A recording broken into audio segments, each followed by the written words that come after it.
deseja que diz Pois quem é. você é. Olha, exatamente. Caramba, que pergunta. Cara, eu tenho acho que por onde começar? Eu amo a linguagem, sou apaixonado pela palavra, um obcecado pela palavra, pelo verbo, desde criança, tudo que é os significantes da vida e os significados, a relação entre os significantes e os significados, acho que é a minha obsessão. E tento explorar isso de todas as formas, no teatro, mas também na escrita, né, na poesia, no humor, sobretudo. Então eu sou um humorista também, mas eu acho que até o humor, para mim, nasce dessa obsessão com a palavra. Você viu que interessante a forma como ele se apresenta? Ele não fala logo de cara o nome de uma profissão. Ele fala que ele é um obcecado por palavras. E que todas as outras formas são expressões, são forma de transbordar aquilo em algumas caixinhas. No teatro, na escrita, no humor. Mas que no fundo, o que une tudo aquilo é essa paixão dele por palavras. E a gente está tão preso nas caixinhas das profissões que é difícil enxergar além das caixinhas. Então, quando as pessoas se sentem felizes, frustradas com o trabalho e elas começam a pensar em alternativas, é muito engraçado ver como a mente volta para esse modelo como se fosse um modelo assim, sabe? Sabe aquele jogo da cobrinha assim no celular muito antigo? É como se ele só conseguisse andar para cima, para o lado e não fosse um jogo 3D. Essa forma de olhar para as opções das profissões está muito desatualizada, está muito antiquada para a forma como a gente está vivendo hoje. Vai ser muito difícil você conseguir pensar em possibilidades para a sua vida tão preso no molde de profissões. Eu te convido para dar um passinho para trás e olhar para seu mapa de interesses, colocar tudo isso na mesa. Coloca essas pecinhas das suas paixões, dos seus interesses, aquilo que te move e comece a enxergar o que tem em comum. Começa a agrupar eles e começa a dar nome, não um nome de profissão, escolhe o nome que você quiser. Como é que você chamaria esse grupo? Talvez você também seja obcecado pelas palavras, talvez a sua obsessão seja por outras coisas. Às vezes é difícil fazer isso sozinho porque a gente está tão imerso em nós mesmos que é difícil fazer esse exercício mais amplo. É por isso que eu não gosto destes testes vocacionais mais tradicionais, porque eles são um teste de múltiplas escolhas. É uma engenharia reversa, eles pegam uma lista, um banco de dados, uma lista de profissões e eles fazem engenharia reversa para fazer um depara simples. Se você gosta disso, então você tem que fazer isso. Se você gosta disso, você tem que fazer isso. Mas isso é uma visão tão simplista e a gente tem mania de continuar olhando para as nossas opções deste mesmo formato, deste mesmo paradigma. Esse paradigma não vai funcionar para a gente pensar em novas profissões. Não adianta a gente pegar esse banco de dados e falar, vamos adicionar novas linhas nessa planilha de Excel, vamos adicionar novos nomes de profissões, agora a gente tem desenvolvedor, analista de BI, engenheiro de prompt. Não vai funcionar dessa forma, porque seria só atualizar o banco de dados e não mudar a forma como a gente encara as profissões. A forma como tudo isso se construiu está muito desatualizada, a gente precisa de novos modelos mentais para conseguir olhar para a nossa profissão. E quanto menos a gente pensa em nome de profissão, mais fácil fica. Então, eu te peço, eu te rogo, esquece os nomes das profissões. Quando começou a ficar mais claro para mim com que eu queria atuar, porque eu fiz esse processo de autoinvestigação comigo, eu comecei a perceber que eu queria algo parecido com essa parte vocacional. Eu tentei explicar para uma pessoa e ela falou, tipo orientação vocacional, e na hora que ela falou essa palavra me deu pela palavra em si. Eu falei, meu Deus, orientação vocacional parece algo tão tradicional, tão antiquado, não combina comigo. Mas orientar para a vocação, no sentido da palavra, fez sentido dentro de mim. É mais para lá, é isso aí, é por ali que eu quero navegar. Agora, a forma como eu vou abordar isso, o paradigma que eu vou trazer para isso, as ferramentas que eu vou trazer para isso podem ser diferentes, modernas e mais criativas e inovadoras. Nesta mesma conversa, eu falei para a pessoa, mas o que eu vou estudar? Eu não faço ideia. Como que eu me preparo para poder realizar isso? E é claro que não tinha um currículo óbvio, é claro que não tinha uma graduação falando como eu poderia exercer essa profissão que eu queria. Que na verdade não é profissão, é uma atuação, enfim. Aí ela me falou, não sei. Falei, pois é. A gente ficou um pouco em silêncio. Aí ela me falou: quem sabe você pode estudar sobre as novas profissões, dar uma olhada para ver o que está surgindo por aí. Aí eu falei: pode ser. Claramente não foi o que me ajudou. Eu achava que eu tinha que estudar muitas coisas para conseguir realizar o que eu ia realizar.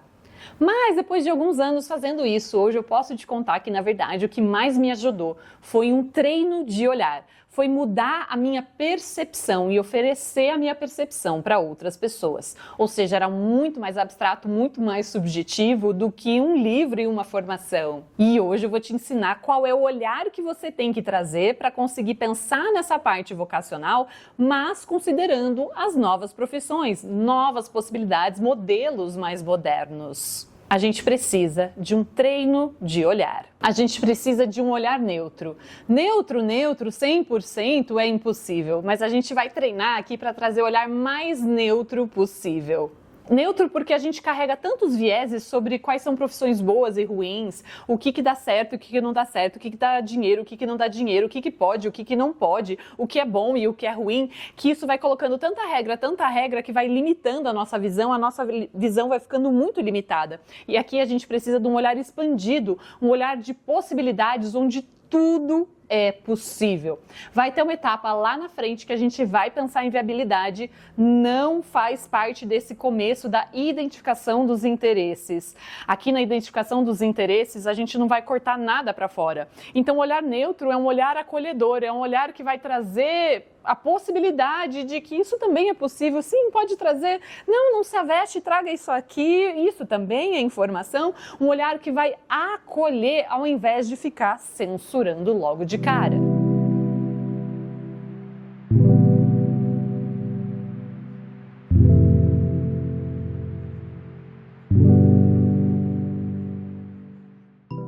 O segundo é um olhar profundo. Então, a gente não vai pegar a primeira informação e considerar que já está ok. Não é um formulário de múltiplas escolhas. A gente vai trazer uma escuta profunda e investigativa para ir descamando e aprofundando até chegar em pontos mais lá na raiz, lá na essência do treco. Então, se alguém traz uma informação como eu adoro música, essa informação não é suficiente, mas é o ponto de partida. O que eu estou interessada é como é a sua relação com a música. Porque se eu não trouxer esse olhar investigativo e curioso... devia ter adicionado esse termo aqui junto no profundo. Profundo e curioso. O olhar curioso é que vai conseguir abrir perguntas e abrir o interesse para conseguir ir mergulhando e ir nas profundezas. Então, essa curiosidade, junto com o olhar neutro, vai fazer partir do zero como se eu não soubesse nada sobre música, como se eu não tivesse nenhum conceito de como as pessoas se relacionam com a música, porque eu estou interessada na sua relação. Então aqui é importante que eu não traga as minhas projeções, senão eu vou trazer as minhas projeções da minha relação com a música, do que eu penso sobre a música, de como eu me relaciono com a música, ou de como é um músico, e essas minhas informações internas não são importantes, porque não é sobre mim. Então eu preciso cortar essas projeções e trazer um olhar curioso e aprofundado para entender como você se relaciona com a música. Você se relaciona mais de forma sensorial com o som, você se relaciona com a letra, você tem essa conexão verbal, você consegue escutar uma música e não prestar atenção na letra. Quando você escuta a música, o que você sente? Com que parte do corpo você sente a música? Como você fica quando você escuta a música? Você tem essa relação com outros tipos de sons ou é apenas musical? Uma infinidade de investigações que a gente pode fazer aqui para saber exatamente como é a sua relação com a música. Tá vendo como dá para aprofundar? E através desse aprofundamento eu consigo descobrir informações mais específicas sobre você.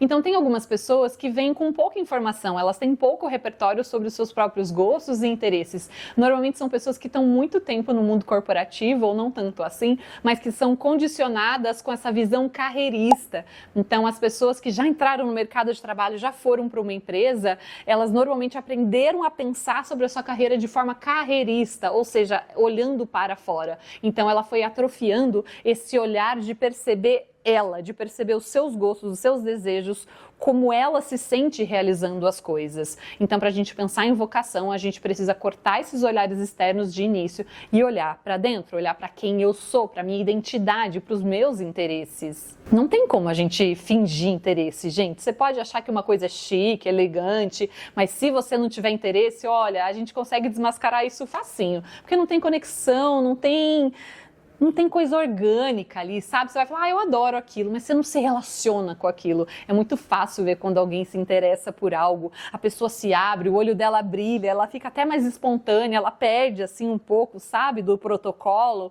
Aquilo é orgânico, é vivo, é pulsante, é uma delícia. Por isso que é muito gostoso ficar investigando as paixões das pessoas, porque quando a gente acha, é como se fosse uma mina, que a gente acha uma pedra ali toda empoeirada, aí a pessoa fala assim, não tem nada aqui, essa pedra não vale nada. Você fala, vale sim, peraí, ó. Pronto. Aí começa a brilhar e ela fala, uau. É muito legal. Mas o que eu ia dizer é que normalmente tem dois perfis de pessoas. As pessoas desse modelo mais carreirista, normalmente elas têm dificuldade de dizer do que elas gostam, então elas vêm com baixo repertório sobre elas. Se eu mandar um formulário, por exemplo, ela vai ter dificuldade de responder. Então muitas vezes é na entrevista que a gente consegue ir mergulhando, fazendo perguntas e conduzindo e convidando ela aos pouquinhos, porque às vezes essas pessoas costumam falar, não gosto, não. Ela fecha logo de cara, ela não deixa espaço. Então eu tenho que aproveitar qualquer brecha que ela dá para ir puxando o novelinho. Tem as pessoas que têm esse baixo repertório sobre si e tem as pessoas que têm um repertório bacana sobre si, elas têm muitos gostos, muitos interesses que elas reconhecem e aí elas ficam meio inundadas, meio perdidas, que elas não sabem o que fazer com aquilo. Então, a vantagem é que essas pessoas já estão com as informações brutas ou semi-brutas, falta ganhar clareza e fazer esse alinhavado de conectar os pontos e ver o que tem em comum. Então, eu gosto de muitas coisas, teatro, escrita, humor, mas peraí, o que tem em comum, como o Gregório fez? O que tem em comum? É uma paixão pelas palavras e a gente começa a agrupar. Então, esse segundo perfil tem que agrupar e começar a ver pontos em comum, não precisa ser um só, e esse primeiro perfil tem que aprofundar, investigar e fazer esse trabalho primeiro de mergulho para dentro. Então, essas pessoas que têm baixo repertório, a gente precisa aproveitar o que elas trazem. Se você trouxer para mim assim, sei lá, não gosto de nada, mesmo, eu vou ali insistir. Eu gosto de cozinhar. Ótimo. Se ela gosta de cozinhar mesmo, porque às vezes ela fala um negócio só para responder, tá? Porque às vezes a censura dela tá tão grande que ela responde ali qualquer coisa. E aí quando eu começo a aguar aquilo ali, quando eu começo a estimular aquilo ali, uma hora ela cansa, ela fala, nem gosto tanto de cozinha assim. Então tá bom. Mas eu gosto, aí surge outra coisa. Pronto, ótimo, já foi um quebra-gelo, já tá maravilhoso. Agora vamos supor que ela realmente goste de cozinhar. O que a gente vai investigar aqui? Você lembra que essa informação não é suficiente? Se você me falar que gosta de cozinhar, eu não posso, em hipótese alguma, concluir que você deveria trabalhar como um chefe de cozinha. Isso aqui é muito raso, muito precipitado e um desrespeito para esse trabalho investigativo. Está muito no início. O que eu quero saber? Como é a sua relação com a comida? Qual etapa você gosta mais? Como é que você cozinha? Eu consigo descobrir muitas coisas sobre a sua personalidade, sobre a sua identidade, sobre os seus medos, sobre até pistas dos seus traumas, só pela forma como você me conta, como você gosta de cozinhar. Então, você gosta mais do planejamento? Você gosta mais da apresentação do prato? Então, uma pessoa que gosta muito do planejamento vai ter um perfil. Uma pessoa que gosta muito de fazer a apresentação do prato é uma pessoa de outro perfil, normalmente. Às vezes acontece de ser uma raridade, de ter duas características bem diferentes, muito marcantes, mas em geral vai ter uma mais forte que a outra. Tem pessoas que descobrem que, na verdade, não é o cozinhar em si. Elas adoram oferecer comida para as outras pessoas, fazer esse gesto de cuidado. O que se destaca aqui é que ela gosta de cuidar das pessoas e cozinhar é uma forma de cuidar. Ótimo, aí a gente descobriu um elemento muito importante, o cuidar. De que outras formas você gosta ou gostaria de cuidar das pessoas? Aí a gente vai abrindo esse mapa. Se você gosta de cozinhar, já aproveita esse exemplo. Aproveita esse exemplo e vai anotando, porque conforme eu vou falando, normalmente as pessoas relatam que vai vindo ideias e memórias. Então, se você precisar pausar esse vídeo, pausa, vai lá e anota e começa a fazer esse exercício investigativo. Qual parte de cozinhar eu prefiro? Uma outra forma de fazer esse exercício é pensar no que você gostaria de delegar. delegar e no que você não gostaria de delegar, ou é muito difícil de delegar. Isso não tem a ver com ser centralizador e controlador necessariamente. Aquilo que é muito core, que é muito nosso, a gente tem muita dificuldade de delegar, porque é o seu jeito de fazer aquilo. É muito difícil treinar alguém para fazer exatamente da mesma forma que você faz. Porque se você conseguisse treinar alguém para fazer exatamente da forma como você faz, você não chegou no seu talento natural. Você chegou num método e esse método é replicável. O talento natural não é replicável, não é possível reproduzir e treinar uma pessoa para fazer exatamente como você faria. Essa parte que a gente não gosta de delegar é porque a gente tem muito prazer. Eu não quero participar de outras coisas, eu não quero ficar fazendo outras coisas, eu queria participar disso aqui. Qual que é a etapa que você mais gostaria de participar? Como é que você segue receita? Você gosta de seguir o passo a passo? Você é uma pessoa mais metódica? Ou você gosta de improvisar? Você gosta de criar? Aí a gente já consegue descobrir como que é a sua relação com a criatividade, com a incerteza e com o risco. Tá vendo como a gente consegue descobrir um monte de coisa apenas sobre a sua relação com o cozinhar? Então imagina se a gente pega várias coisas que você faz do seu dia a dia e a gente começa a aprofundar e destrinchar. E sim, esse exercício de aprofundamento é para chegar nesses elementos. Então, na verdade, não é o cozinhar, é o cuidar. Então é aqui que a gente vai continuar investigando.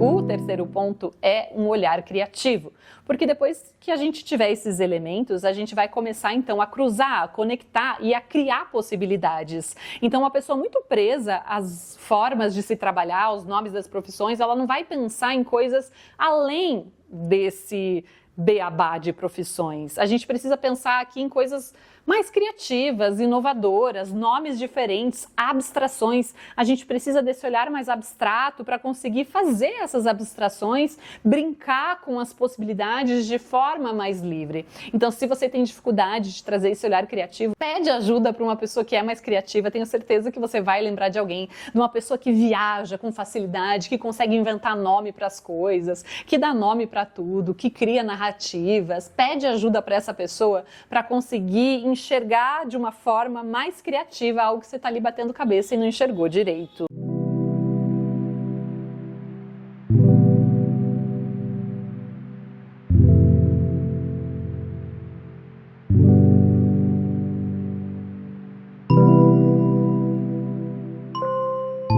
E por último, o olhar apreciativo, que é tão importante.